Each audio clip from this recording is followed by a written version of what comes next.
Assalamualaikum warahmatullahi wabarakatuh. Oke sobatku, jumpa lagi di channel Kak Yok, channel yang membahas seputar tutorial dan juga review. Oke, nah jadi pada video kali ini saya akan memberikan sebuah tutorial bagaimana caranya untuk mengatasi penyekenan kode QRIS yang gagal atau invalid sobat ya.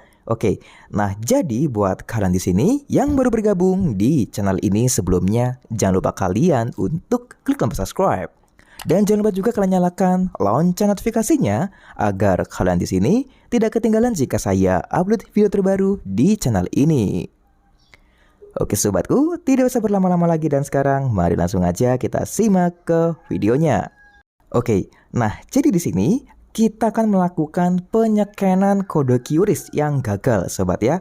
Nah jadi buat kalian di sini, kalau lagi saat nyeken kode QRIS itu keterangannya gagal atau invalid, sekarang kalian sedang berada di video yang tepat sobat ya. Oke, nah jadi di sini saya mempunyai sebuah pembayaran yang belum terbayarkan sobat ya. Nah di sini saya melakukan pembayaran melalui QRIS. Nah ini sudah kita screenshot sobat ya. Oke, kita screenshot. Nah, sekarang di sini kita langsung aja masuk ke penyekenannya. Oke. Nah, di sini saya menggunakan aplikasi Dana, sobat ya, untuk melakukan pembayaran QRIS. Oke, langsung aja kita pilih pada bagian menu Play. Lalu kita pilih pada bagian sini ya, logo icon album atau foto. Nah, selanjutnya tinggal kita pilih file screenshotannya tadi. Nah, keterangannya adalah QR kode tidak valid. Nah, kenapa bisa begitu, sobat ya?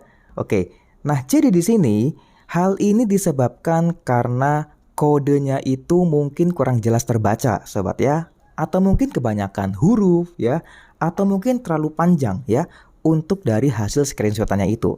Nah, jadi di sini solusinya kita akan memotong atau mengcrop screenshotannya tadi itu. Nah, sekarang di sini saya sudah berada di screenshotannya ini, sobat ya. Langsung aja kita edit, sobat ya. Kita edit dan di sini langsung aja kita potong ukurannya menjadi segini. Nah, tadi kan kepanjangan nih. Tinggal kita potong saja, sobat ya. Kalau bisa kita ambil saja gambar barcode-nya ini ya. Gak usah kebanyakan angka dan gak usah kepanjangan lah ya. Ambil saja foto atau bagian barcode-nya ini. Langsung aja kita checklist dan kita simpan. Nah, selanjutnya tinggal kita coba lagi, sobat ya. Oke, kita pilih pada bagian play dan kita pilih pada bagian icon foto atau album. Oke, kita masukkan filenya dan kita lihat akhirnya berhasil juga, sobat ya. Nah, ini dia. Konfirmasi pembayaran. Nah, di sini kita sudah bisa melakukan pembayaran QRIS.